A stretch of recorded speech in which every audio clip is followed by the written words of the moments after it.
Chris, it's Friday Jay. afternoon. You know what that means, Jay? What does that It's mean? time for On the Rocks Ecom Hour. This is the first time we're doing it. I'm so excited. Kind of doing it. We're kind of doing it. It's the first time doing it under this branding, so it's first time. Let's go. So welcome everyone to On the Rocks, the Ecom Hour, the new version of the show where we talk about e-commerce and e-commerce adjacent information, specifically related to technology and tips to run your e-commerce business. I'm Chris Guino. He is Jay Kimmelman, and we're here to guide you through this story. This week, we're going to introduce the Ecom Hour. We're going to talk about what our intentions are with this show. We'll also talk about why you should listen.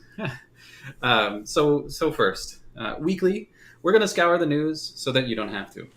We're going to highlight some fun new technologies that are relevant to e-commerce, or at least that we think might be relevant to e-commerce. In particular, critical news and updates that e-commerce operators need to be aware of. Lots of times that stuff has to do around Amazon or Shopify or the USPS or something like that, but it could be all kinds of different things. So we'll also just incorporate and weave in our lives, so you never know how much hurricane talk there will be, or travel talk or customs talk or anything like that. I know before we started the show, Jay was going to tell a story about customs, so that may come up later, right?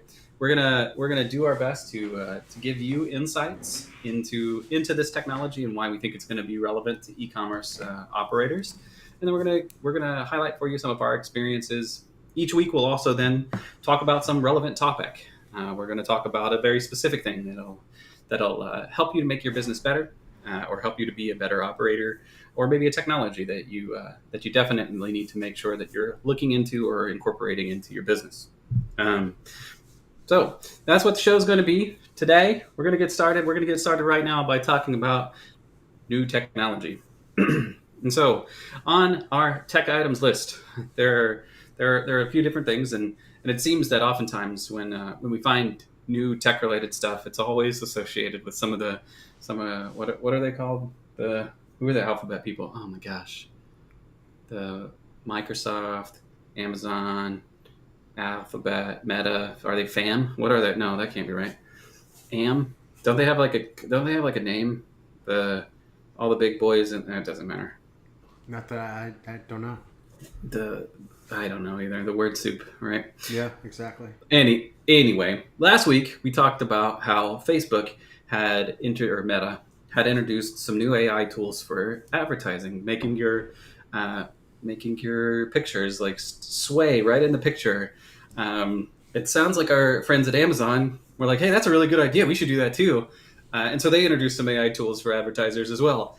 It looks like a very similar suite of products that is supposed to help you to be able to improve your advertising structure. They're right from Amazon, so look out for that. If you're advertising on Amazon, it seems like they're going to do some things to make that easier for you. On the Meta Facebook side, they also are continuing to develop new stuff, and they have also introduced a new AI integration. This integration is one that's going to take information from Reels and from Marketplace and from all of those different places and make it easier to pull. Mostly they describe this as a thing that helps to pull from the local or explore or video tabs and allows it to just like be cross-referenced a little bit easier. So this AI integration is supposed to make it easier to cross-post content across the platform. So again, another thing to look out for. Jay, I don't know. Do you care about either of these things?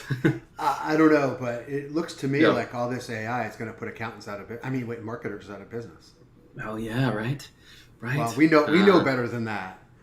Right. It's going to take master marketers to understand how this AI works and make it work better. That's right. So yeah, of course I'm interested in it because AI is awesome.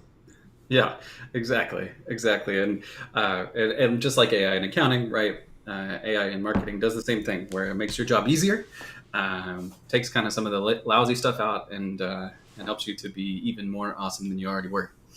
One last tech update that I saw. Adobe, they launched Gen Studio, which I don't know where that falls, but it looks like it's for performance marketing.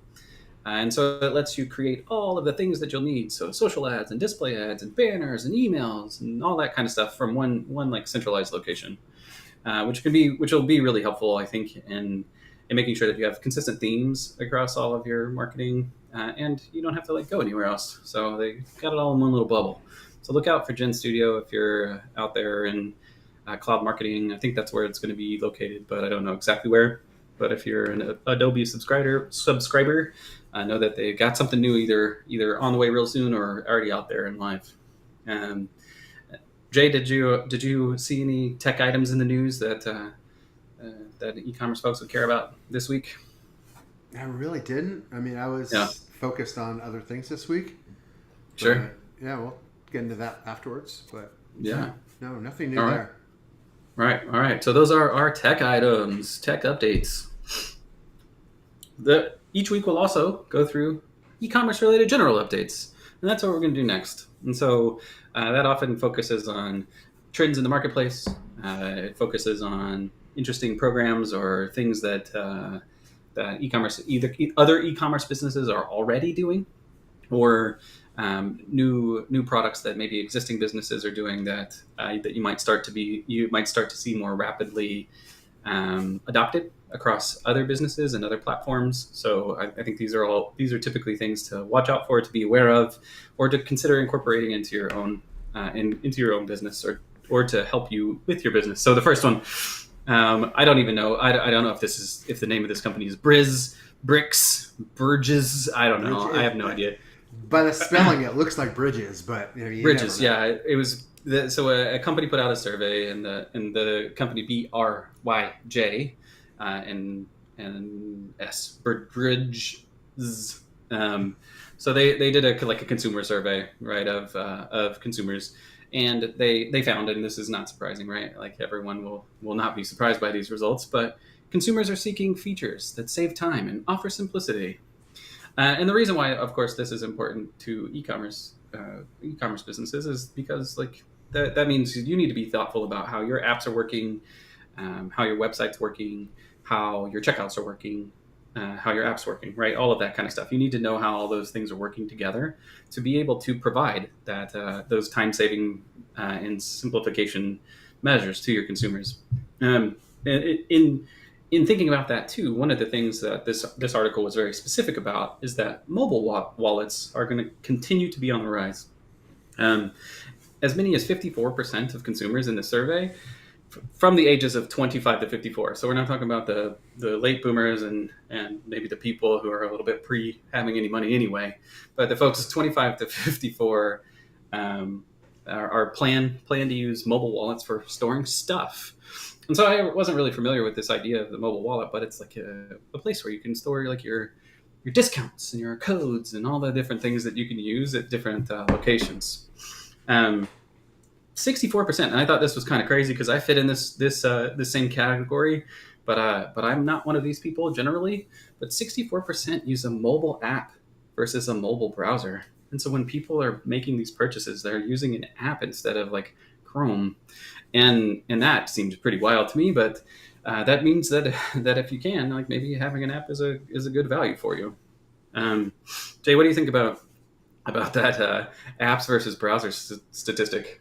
Yeah, I would have thought that'd be even higher. I mean, using a mobile app it's optimized to get you what you need and get you there faster. So, I would think you would want to use that mobile app. And, in the past, and this isn't e-commerce related, but Xero related, I would, I'm bringing this up as an e-commerce owner, you might be, looking at your financials in Xero. And I used to use the mobile app on my phone, but I would use the browser more for that because I was so used to using that graphical interface. It was much faster to use that even on my phone than it was to use the app. But when you're making purchases and checking out, that app is going to be so much more optimized for that checkout process. And it's going to access, let's say, Apple Pay or Google Pay faster. It's going to let you make that purchase so much quicker that you should opt to use it every time. Yeah. So, I mean, there you go.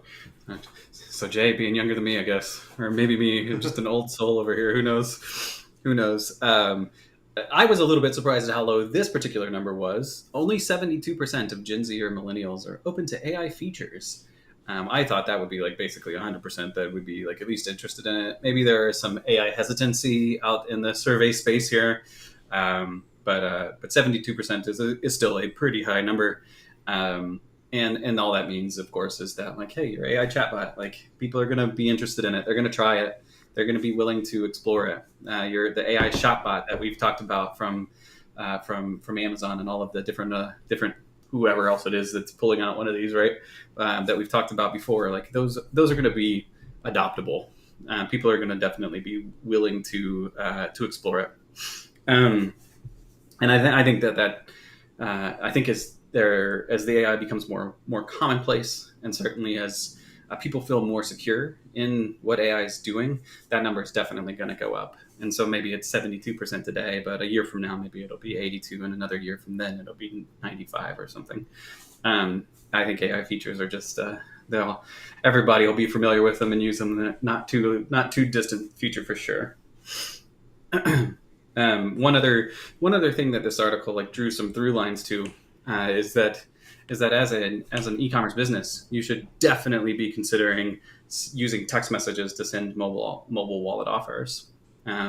Lots of, and I didn't put the statistic in my notes here, but a large percentage of people respond to text messages. I think it's something like 70% are more likely to buy from a text message offer than through other different means. And so if you're giving that person this, hey, congratulations, it's your birthday, here's $3 off, you're more likely to have people adopt that and utilize it through those mobile wallets than maybe a lot of other platforms. So it's definitely something that if you're in that space and you're interested in growing your business, it's something that you should definitely explore. Any extra thoughts on that? Yeah, think about that. You're sitting there with your phone, you get the message pop up. It's like impulse. You get that impulse purchase there, versus going to your email. It's like, you might check your email once a week. And here it's right there. It's in your face. It's going to be easy to use. So, and odds are you're going to click through it. It's going to take you to that mobile app, and you're going to process that order really quickly. Next thing you know, you're 10 orders down the road, and you spent your paycheck for the week. But you have a lot of cool stuff to show for it. Yeah. Got a lot of cool stuff to show for it, I hope, right? For sure.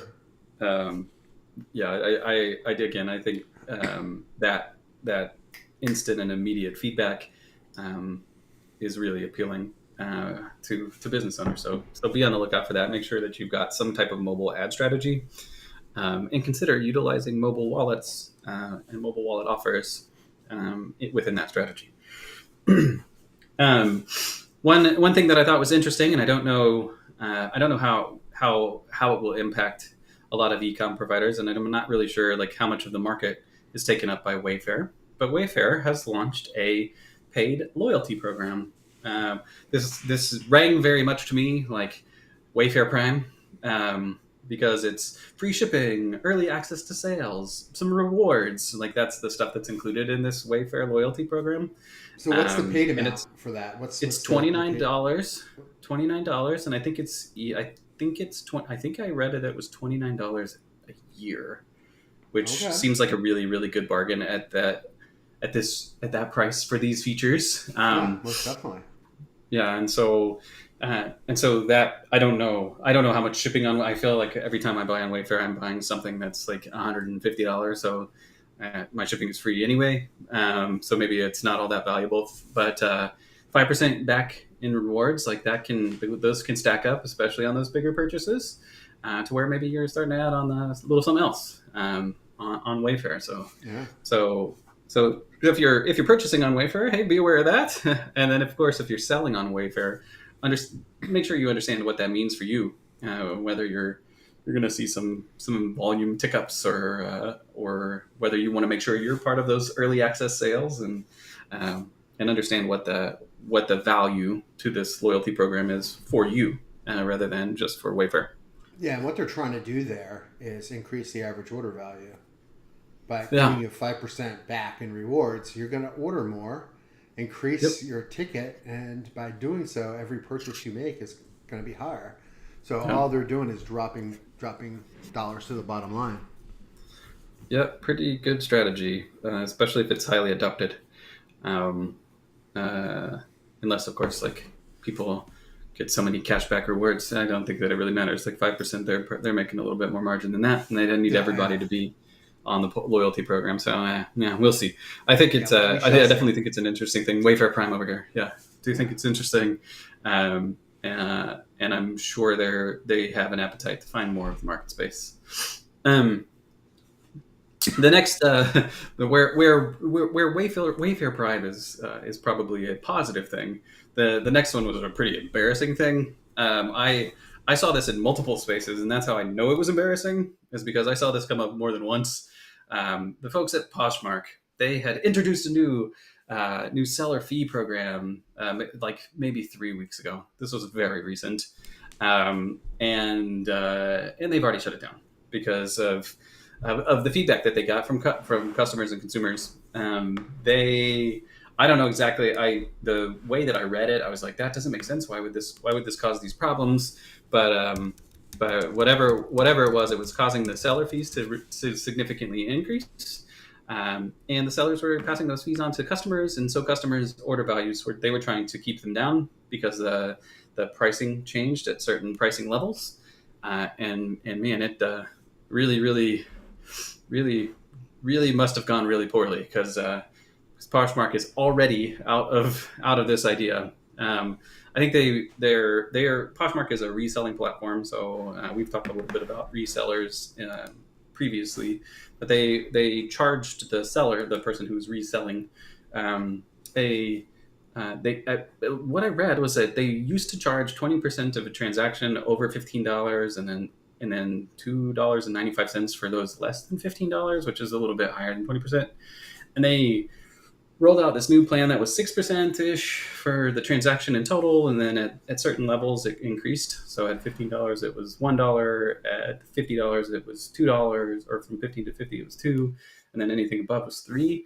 But which seems like a really like a less cost. But the intention of the program was to like share costs to the seller. So I'm not really sure exactly what went wrong there, but whatever it was, it doesn't matter now because they're going back to whatever it was before. So I think that's actually a good thing that Poshmark was receptive to this feedback and quick to make a change. I think that actually indicates that they cared, right? Like, hey, we really, really messed this one up. We need to fix this, and they did.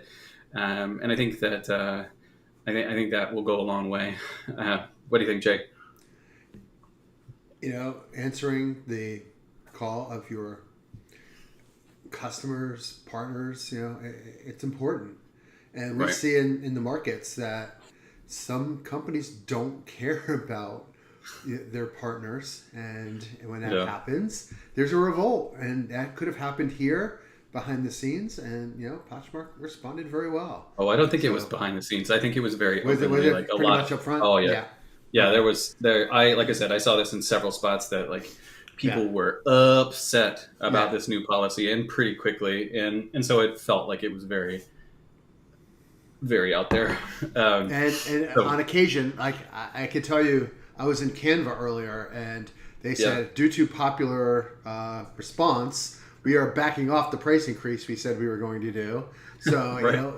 Companies they will follow up and fall in line. So that's right. Your credit card goes a long way. That's right. Absolutely. A few other lighter notes, maybe less interesting. I think I guess we'll find out. Apple is expanding Business Connect. Business Connect, I guess, is their way that they allow businesses to connect and be like their ad stuff to all be connected across different platforms, different Apple related platforms, and they're actually expanding that to online businesses, which seems a little wild that it wasn't already there. Like you had to not be a digital business previously, I guess. That's at least the understanding I had from reading this article. But a good they're part of expanding. it So was using their maps. okay, So yeah, I so see. that it makes sense that this might be new, but Yeah, I think that's a good thing. You know, right. Of more course. exposure, more backlinks. You know, things like that. Yeah, It's going to help you. absolutely. Yeah. Absolutely. I think that's great for e-commerce businesses, right? Because now you have one more place that you can that people can find you, and there's no question that that is a positive thing. Um, an ad automation platform that I had never heard of, but at least their website boasts that they're the number one e-commerce ad platform called Shirofune. I'm not even really sure how to say it, but whoever they have decided to integrate with BigCommerce, which I think is a good thing to see. Right, you love when your advertisers are integrated with the marketplaces because that allows all your stuff to be super well connected and and make it easy for consumers to like get the information that you need, right? And it also allows you to take some data back from that, which I think is really important. So I'm glad to see that integration, even though I don't know who those people are, which maybe is embarrassing on me, but I don't know. And one other thing that I saw this week that I thought was at least a little bit relevant, DHL. And if you're not familiar with DHL, they're obviously they're a very popular shipping platform. They're like the fourth level, right? When you think of shipping, you think of USPS, you think of UPS, you think of FedEx, and then everybody everybody in the world thinks of those three. Everybody in the United States thinks of those three delivery service providers. DHL is like kind of the next one in my mind, and so I'm very familiar with them from that perspective. And I think they do a lot of international business. Yeah. But DHL is introducing a label-free service for returns. So that means that you can scan your QR code there at a DHL drop-off center, and then the rest is taken care of for you, which I think obviously is great. Like the biggest pain in the butt when it comes to returns is having to print off a label. I think DHL is probably just catching up to the market with this because obviously Amazon has like a million different ways that you can get your product back to them. Then you can go to Kohl's, you can do all the different things, right? Like there's lots of ways to get your stuff back to Amazon. FedEx already had basically the same thing, as well as UPS. So I think DHL is just catching up to the market with this. But at the same time, like I think that also drives home the point that we talked about before is that when somebody does it, and people start to realize, oh, that's a good thing, we like that, then other people start to do it too. And so I think that's why this news section can be really powerful for you, because maybe Shirofune is the first people to connect to BigCommerce, but maybe your platform will next. And so I think it's really important to be aware of what those things can do for you, and how those connections can happen. Jay, any other e-commerce based news? Nah, not at this point. You know. All right. We'll get into why. Sure. and that is the e-commerce news for this week. Now, on our Friday podcast, the name of this podcast is On the Rocks. The name of the show is On the Rocks. That is obviously it was always intended to be a pun. Jay and I both work for High Rock, so that's part of the pun. But the original vision of this show came from a thing that my coworkers and I we very fondly refer to as drunk accounting, where people got me to talking after a beer or two about accounting related topics, and that has or 10. Not 10. Let's not put that out into cyberspace. Not 10.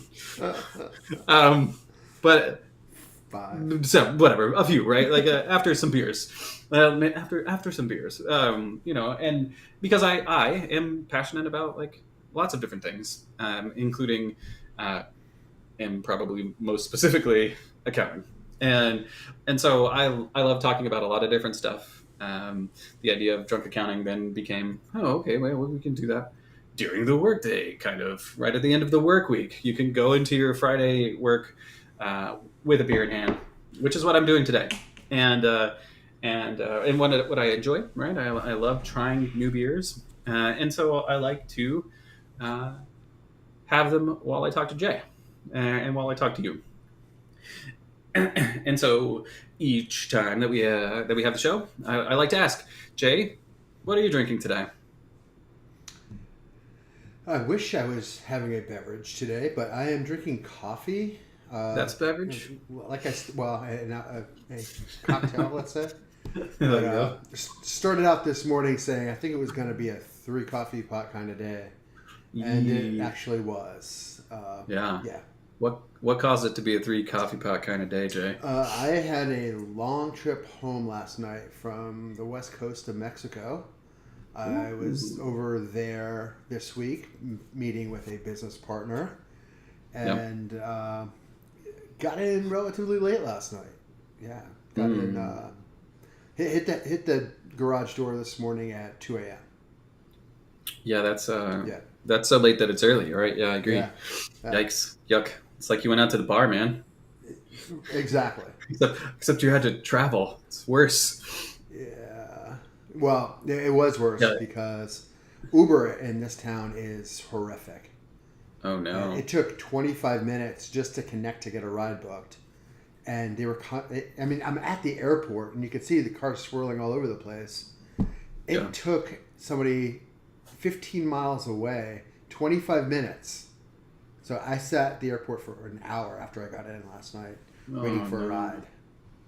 And I'm thinking, and I have friends in tourism, and so there's always been a battle here in Orlando. And so the taxis are owned by the largest transportation company in Orlando, and they've been battling the ride shares for years here.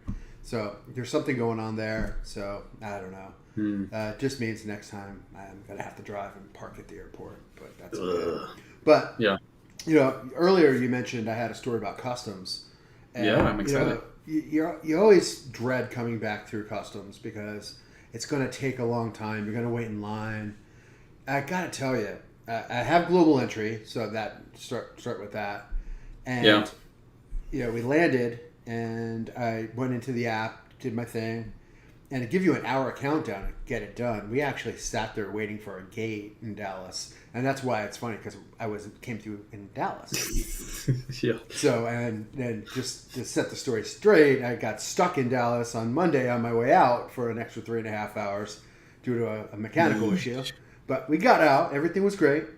But I will tell you, I mean, I was in Dallas. I had an hour-and-a-half layover, and I mean, I almost did not have to even stop walking to go through customs.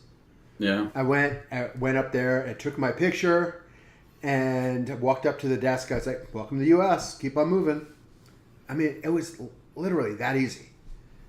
Went down, circled around, went back through TSA, and wow, I had an extra half an hour of my time I didn't allot for. It was awesome. Go. That's great. It was awesome. Yeah, that's actually pretty similar to my customs experience at DFW. I was coming back from Toronto. Yeah. I actually feel like I must have gone through like the customs check and everything on the Canada side. Well, you did. Actually, that's exactly what you're in a secure American space in the Toronto airport.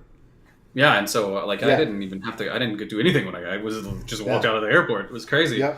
But I had the same experience on that side where it's like take your picture and then I'm first in line because I also have global entry, and so I was like, I was like, it's amazing. I actually like waited for somebody when I probably shouldn't have in retrospect, and I would have been even faster through.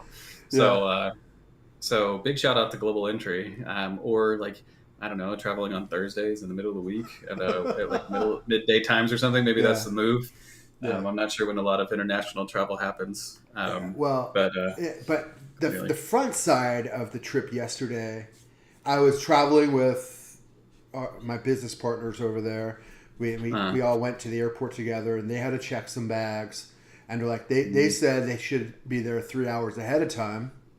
And it was about an hour and a half ahead of time that we actually got there. And we were in Guadalajara. It was a beautiful city. Loved the time there. Loved the people. Everything was so good. And so I'm thinking, all right, what am I getting into here? I mean, this is, I'm thinking everybody's always putting down Mexico and everything. I walk up and, here in the U.S. we have humans sitting there and we scan something. They look at it, go on through. Well, here you scan your barcode and it's validating it with the airline. It's taking your picture, and it's taking your temperature at the same time. You pass, boom, opens up. You walk through. You go up to the baggage counter. I mean, and granted, I'm not used to not having TSA or pre-check, and it was so quick.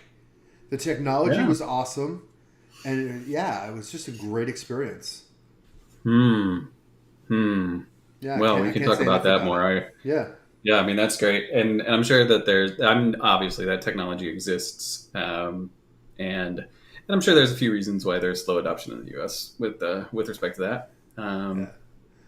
No, but we'll worry about that on another episode. Most definitely.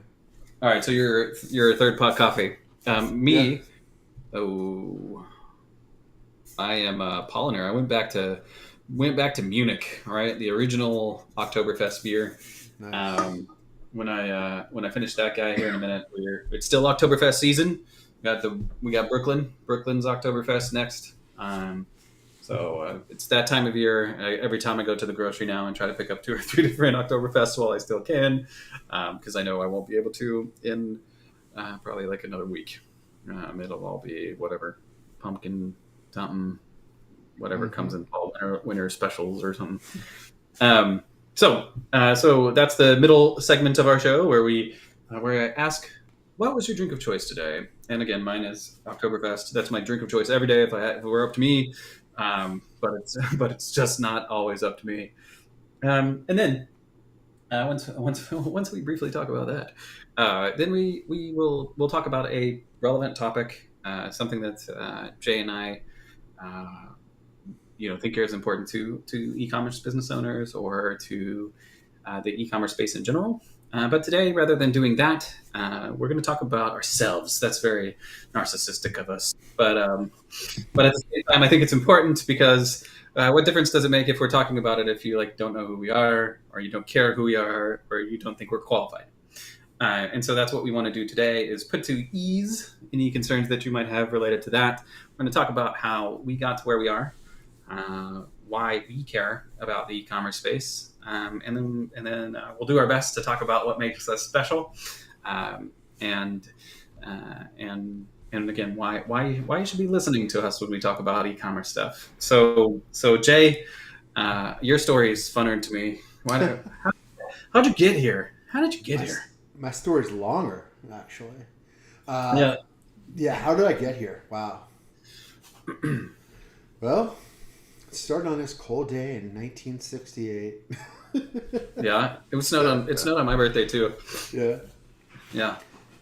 So how did we get here? So I spent a good deal of time in my career in healthcare early on, and for me it really changed when I kind of got introduced to this person who put me in this trajectory. And basically started, and this is kind of interesting how this all comes together. It was a back office company, and outsourcing back office company. And one of the clients was a pharmaceutical company, and the other one was a remote pharmacy company. So it's kind of a lot of what I'm doing today. And so ended up, the person that owned that says, hey, I'm done. I'm going to retire. I'm giving you this company.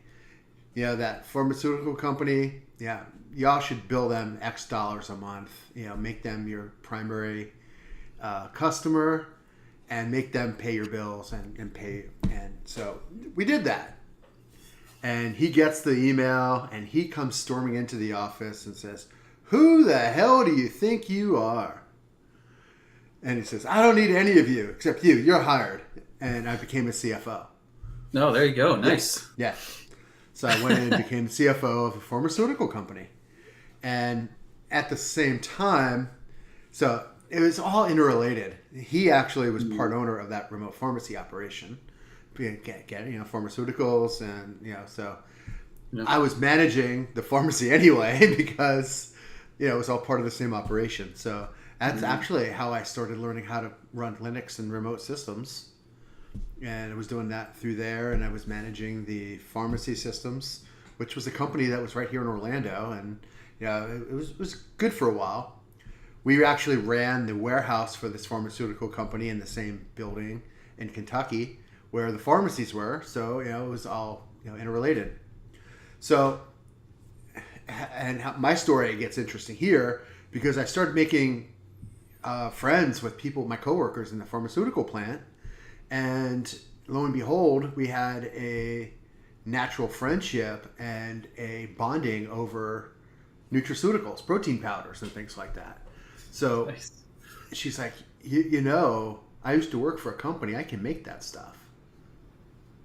I'm like, oh, really? All and right. It was a Labor Day weekend in 2010? No, 2006, 2005. Oh my gosh. It was 2003. I take that back. 2003. It was Labor Day 2003. Yeah, because I got fired from the pharmaceutical job in October of 2003 because I was doing something else, and he's like, "Yeah, if I can't, have you under my thumb, we're done." So ended up, I had a couple other jobs because here I am, doing this other thing on my, we did it right outside here, and the table right outside there. Started developing the first products, and my story. I'm always talking about this nutraceutical company that I started and was running because of all the technology that I had implemented at that time. Now, it was 2006 when we really started putting the technology out and making it work. But it was probably 10 years before that I built my first shopping cart. And built a e-commerce engine. Not that we had it connected to a payment gateway at that time. It was actually for a family member. He was running a company in New York. He's like, hey, we could sell more of these if we had an internet catalog. I'm like, I got you. And I did it. It was my first paid gig. I got like $3,000 for it. There you go. And that'd be like what, like 45,000 today? Oh, yeah, probably. Yeah. And it was so simple, and it was so easy to do. And I say that, but all in all.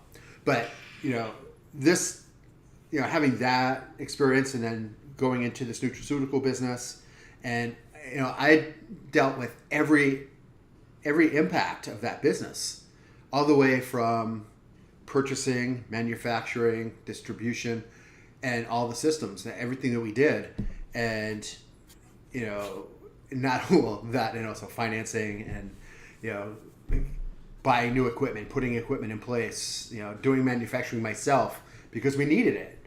And you learned all of the roadblocks that you go through, and every one of those roadblocks was fixed with cash because either you bought more people or bought more equipment, and at some point you have to build process in there. And you probably heard this story before. We had problems manufacturing enough product to fill the needs of our orders, so we spent $50,000 and got a new blender. I mean, the blender probably wouldn't fit in this room. Actually, it wouldn't. It needed this is like 10 by 13. It needed to be 20 by 20. It was a big blender that was shaped in a V, and it would spin around. And inside of it, it had like little mixing things. So we did that so we could make enough product. And then, okay, how do we package that much product? It was another $50,000. Another this piece of equipment and this, and all that. So we got to the point where orders were coming in, product was there, we couldn't package it and ship it fast enough. So that's where workflow automation comes in play, and why I love it so much. I started observing the warehouse, and dang it, if this guy wasn't making 120 laps around the warehouse a day, he was going order by order, pulling product. And it's like, no wonder we can't ship it. So went in, and we were, at this point, we had gone from our homegrown SQL databases. We actually worked off of 2 databases, one of which I developed at the nutraceutical manufacturer, and the developer's like, hey, you helped us here, this is yours, now let us charge you to build the front end cart, which they did, and but it worked really well. But I had to take it from SQL into Microsoft Access into QuickBooks, and man, that sucked. Yeah, and I think I've told this story before. That process, that import process, every third Friday of the month, it failed. Could not identify it. I let it go for like a year because I was still working a full-time job. I didn't have time to really dig into it. But by the time I was dealing with it, I was having to fix so much crap. So I ended up spending $100 and something grand on a brand new e-commerce platform running on Microsoft Great Plains, and which is now Dynamics GP, and putting all this stuff in there. So while we're shipping these products, I now have access to the database, and I went in there and like, okay, we're shipping these 50 orders. Take those orders numbers and say, okay, select orders between these numbers, and it gives you a list of all the product. So now you have a pick list for 50 orders instead of a single pick list. Yeah. So you go and make your 2 laps a day around the warehouse, and now you're just boxing them and filling up that tractor trailer the trailer that was left at the warehouse so we could fill it, and they come up 5 o'clock and they drag it off. And now, hey, because of this, now crap's going out the door. So it's things like that that really drove me and my love for doing what I do. And I ended up divesting of that in 2011, and that's when I found Xero, and my very first XeroCon in 2013, found Unleashed, and then found Deer Inventory. And in the time since then, I've probably implemented those systems about 100 times, and I really enjoy implementing those types of ERP systems. Yeah, no, I will tell you, pretty much one a month. They do take some time to do it, but once you get that many under your belt, it's not that difficult to do it. By the way, my kid's calling. She's on her way home. I hope everything's okay there. But but that's one of those things. And by having that experience, I know what the roadblocks are. I mean, I know from the manufacturing, and we have a client that is kind of in that same business. So I was able to step right on in there and give them advice and help them with the operations and things that they needed. I've been there in warehouse operations. I've been there as a CFO. I know what it's like to have to go to a banker to get that loan or that lease to buy that equipment. We had a banker. He's like, I love working with you because I know 10 minutes after you put in an application, I'm going to hit you up in your email, and you're going to have everything I need. And of course I did. And it was just right there. And, that's why we could get funded in like 5 days on a loan from a bank. We just had everything there ready to go. So, I've been in that seat that you've been in, and it allows me to know exactly what you're going through and the other experiences that I have. I leverage every bit of that experience in what we do today. I mean, the technology's changed, yes, and I love the new technology. But overall, the operations really haven't changed that much, So that's where I came from and what I love, and the e-commerce space. I mean, like I said, I built that first shopping cart in like 1995, and it was great. I loved it, and I've been a fan of e-commerce ever since. So I would have to do the math on this, Jay. Yeah. But I might have been in elementary school in 1995. I think that's true. I might have been in the 5th grade in 1995. So I don't have that same set of experience, but I have a much different set of experiences. You have a different set of skills. I have a different set of skills. In the 8th grade, so probably like 1998, we had at the middle school that I was in at the time, right? We had a when your parents come to school. I don't even know what they're called anymore. Career day, right? And I remember the takeaway that I had out of this career day is somebody's mom, and I don't even remember whose mom it was, but somebody's mom was an accountant. And the takeaway that I had from accountant mom lady was, in accounting, you deal with math, you deal with numbers, right? And that's math was forever my favorite subject. And you can make a lot of money. And especially in the 8th grade, I was like, math, money, let's go. I'm in. And so I actually, like, from the 8th grade, pursued a path, accounting. I took an accounting class or whatever in high school and really enjoyed it. It came natural, and I was just like, this makes sense. I'm in. I'm totally in. So I went to college to study accounting as well. While I was in college, my favorite course of like the entirety of my college was operations management. And Jay, I don't know if you remember much about operations management, but it's exactly the kinds of things that you just described. It's about inventory management, about reorder point management, about managing an operation, right? Like about doing all the things that it takes to make a business run. At the time, I was working at Lowe's in the garden center, and I actually started to use some of the techniques that I had learned in the operations management class at Lowe's. So I was like, all right, well, so if we're thinking about this, like, let me run some reports so that I can get some information, so I can say, okay, we need to use these reorder points for these different types of inventory, right? Mulch, or I worked in the garden center, so like mulch and stones and whatever else. Like, at what point do we need to reorder this? Like, I want to make sure that we're lean and don't have way too much inventory, but we don't run out, right? This is a really important thing. And so that really stuck with me at the time of like, how do you manage this? How do you work through this? The next job that I went to while I was still in college was at Albertsons, a grocery store. And in there, I started as like the frozen food manager, and it was the same thing.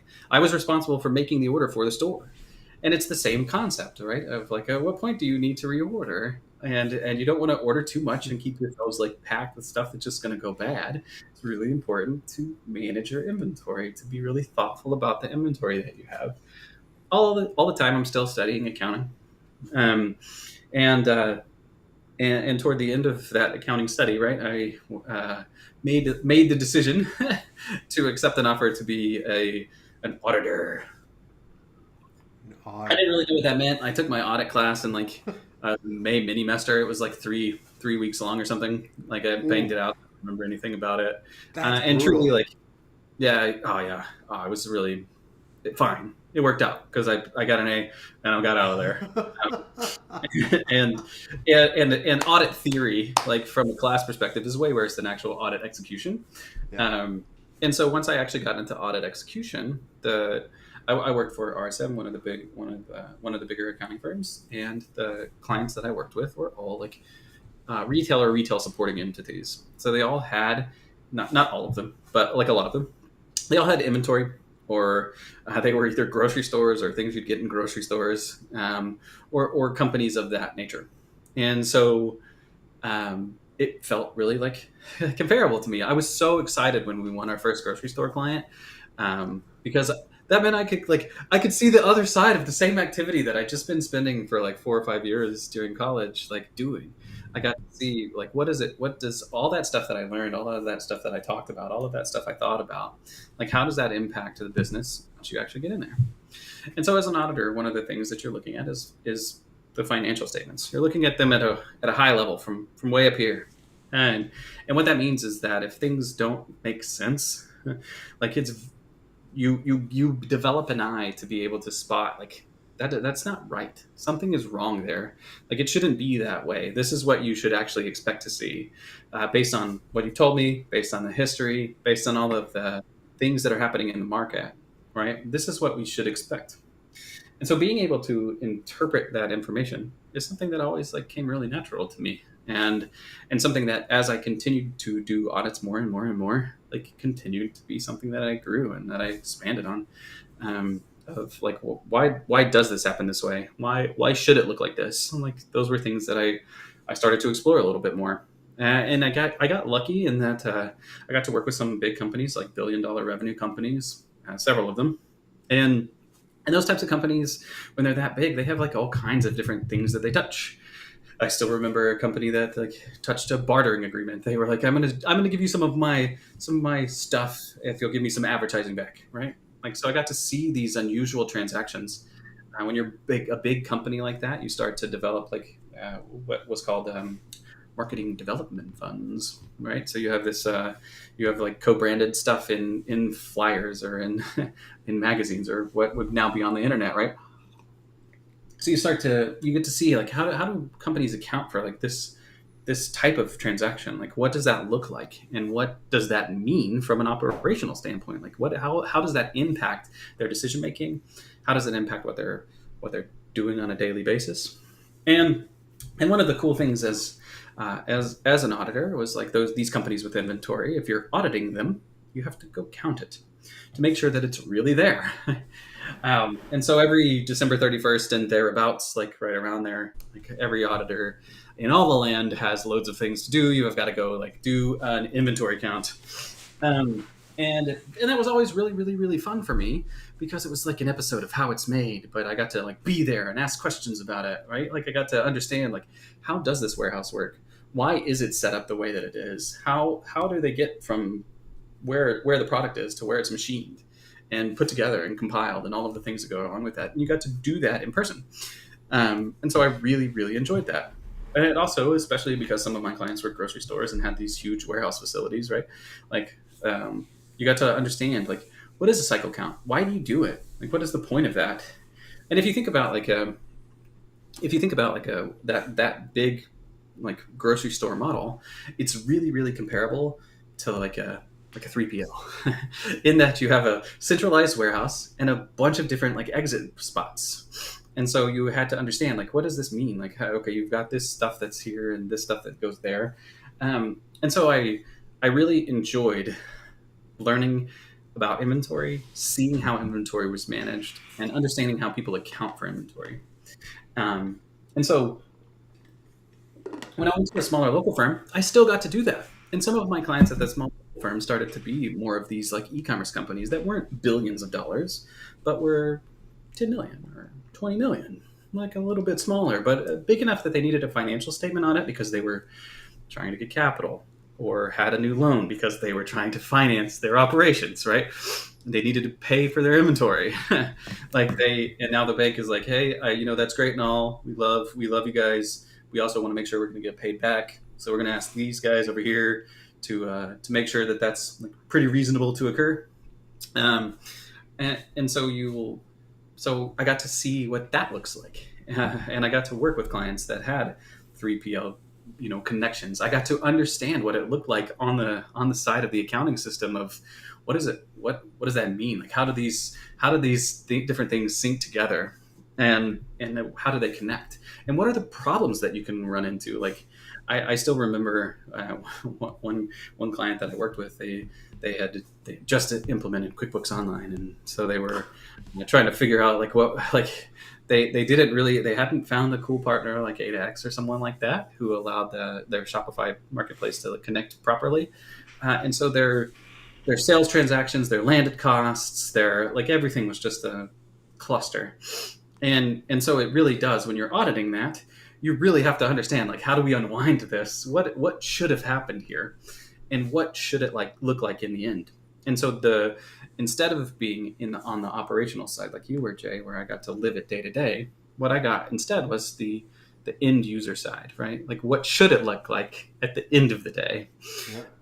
And so that's the set of experience that I had. Now, while I was at that second firm, I also got the opportunity to do like very, very light due diligence. We were a tax firm, and so audits were like only for the big companies, only for the big clients, right? Only for those people where you like could cross populate, like, or whatever, like where it made sense. And not everybody who needs a tax return needs an audit, but those people, because our target market was high net worth individuals, those people had capital. And when you have capital, you spend it. And when you spend it, you often like buy other businesses. But just like anybody who buys a business, you don't want to buy one that sucks. You want to kind of know what you're getting into. But Yes, you oftentimes, do. yeah, right. But oftentimes we weren't talking about like tens of millions of dollars, right? We're talking about like $500,000 or something that's a significant purchase, but not so big that um, not so big that you need to like involve Deloitte or someone like this to do like a full on due diligence, like give me everything about this company in the history of time, right? You don't need all that, but you just need to know that you're not buying a lemon. And so, as an auditor, the skill set that I had like worked very perfectly for this. And what I learned very quickly was like when you get the opportunity to talk to a business owner about exactly what they're looking for, or in this case, a prospective business owner about exactly what they're looking for, it gives you an opportunity when you know what the financial statements should look like. It gives you an opportunity to be able to say to that business owner, yes, this looks exactly like it should, or no, these things don't look right. And when those things don't look right, and you tell the business owner who's spending their money, like, this is a thing you need to ask about because, man, I think this might be a problem. Like, the value add that you have and the feeling that you get when that guy's like, "Oh man, I'm really glad you told me about that. I talked to them about this, and this kind of problem existed," and you're like directly saving them money, like this, like that. The positive feeling that I got from that was like none I had before. Because as an auditor, like you don't get to do that.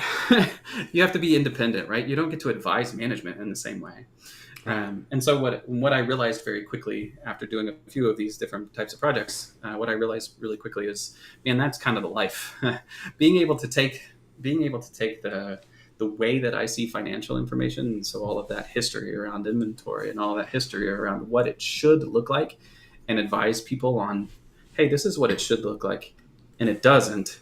Here's what you need to look at. That felt like my calling.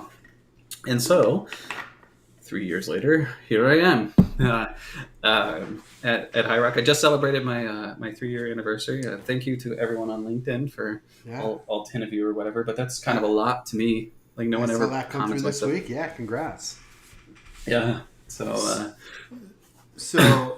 and you talking about that made me think of when I started at the nutraceutical company. And I come in there, I'm like, hey, we got to cost out what this product costs us to make it. Yeah.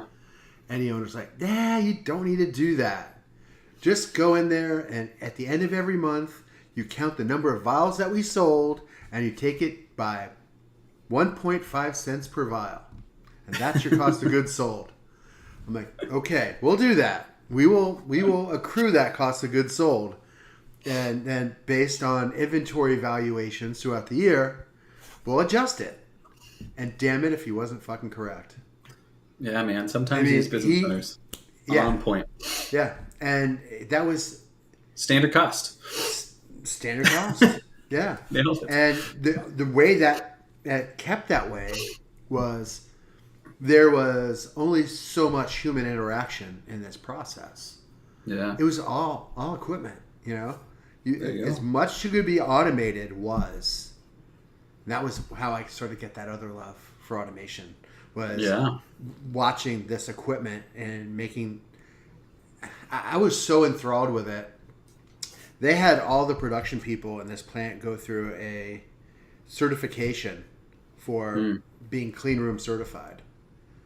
I went through the same damn thing because I want to be part of it. I wanted to feel it, and just watching it. And this was a plant that they made their own water, for Pete's sake. And you're like, how do you make your own water? Well, basically, you heat it up, you cool it off, and all the goo gets out of there. And it all goes away. Yep. You have fresh, clean water. They mix it with all the chemicals to make the drugs, and then they inject it into LDPE, low density polyethylene, to make albuterol. It was albuterol vials, is what it was. Yeah. And they come off, and it's like this machine would slice them, and this machine would stack them, and this machine would put the label with the package insert, and this would open the box, and this would put it in the box. I mean, it was amazing to watch it. And there was a pretty large capital cost, but there was one rework. It was probably $250K, in a rework. But yeah, it doesn't happen often, but it was amazing.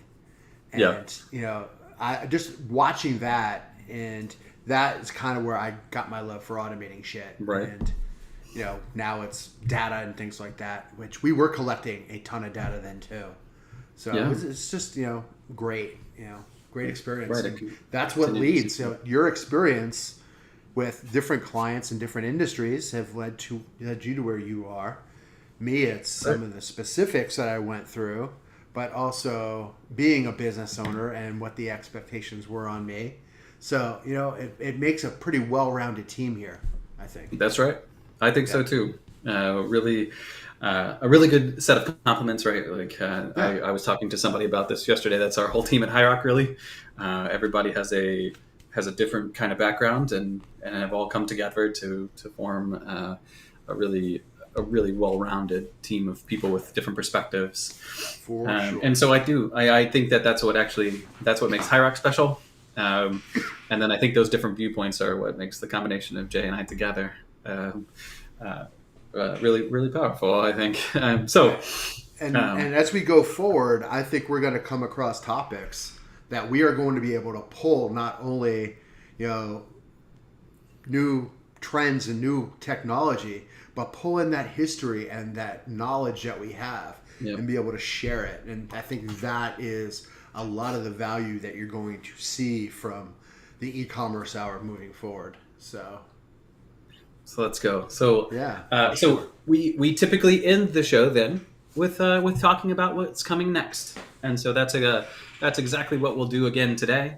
Jay, what's going on this next week? What you got going on? Next week, it's a catch-up week for me for sure. My to-do list is it's pretty topped off right now. But there you go. It's cleaning that up, and let's see.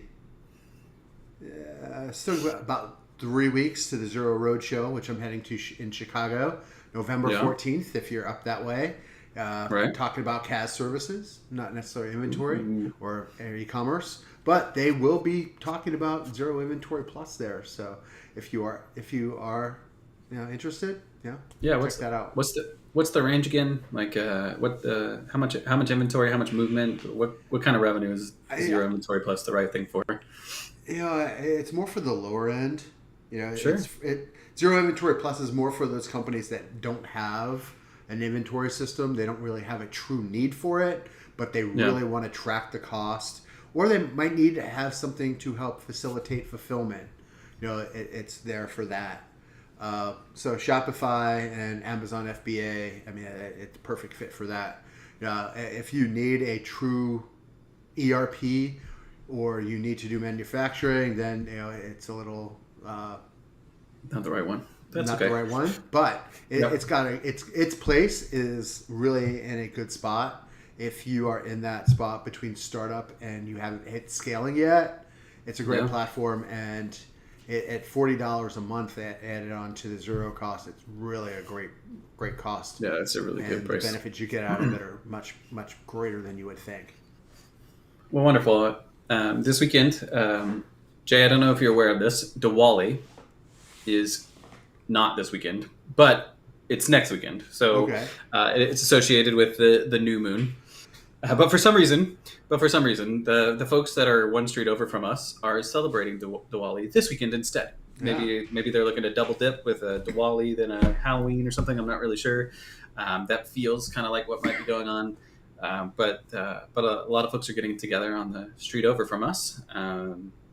Probably like 20 houses or something like that. Like a nice nice little good like exciting little community event, impromptu community event. So we're gonna try to enjoy that, and then see what happens this weekend. So I think that should be a lot of fun. So that's what's happening with us. Any e-commerce specific stuff that we expect this week? I can't imagine. Like, how far are we from Black Friday now? Do we have a timer? We probably should put a Black Friday timer out there. Yeah, that's a great idea. Well, we're about 29. A month out right now. So, yeah. 1, 2, 3. Yeah, it's the 29th. So, what? 1, 2, 3, 4, 5. Yeah, about a month out. We've got 5 weeks. So if you're not already ready, then you're probably too late. But but I'm sure you're going to be really busy between now and then, and that's exactly where we want to find you. So thank you for watching the show with us today. Look forward to hearing about something that might interest you next week, right? We'll talk on all kinds of different topics. We'll talk on some of that history, right? How things connect together, how that matters to you. We'll talk about some strategy stuff of like, hey, we're 5 weeks out from Black Friday. What should we do now? At some point, we'll hopefully have some guests on that can talk about marketing strategy or inventory management or whatever it might be. But we want the content to be relevant to you. We want it to be something that you look forward to listening to, and we want to make it useful for you. And so, with that in mind, if you watch and you have some thoughts and you have some feedback and you want to give us some comments, like add some comments, throw the comments in. We'll talk about anything for some period of time. I can guarantee you that's true. And we look forward to continuing to do this for the rest of 2024 and into 2025. Most definitely. So thanks for joining us for the On the Rocks e-commerce hour. We'll see you next week. Have a great weekend, everybody. Bye.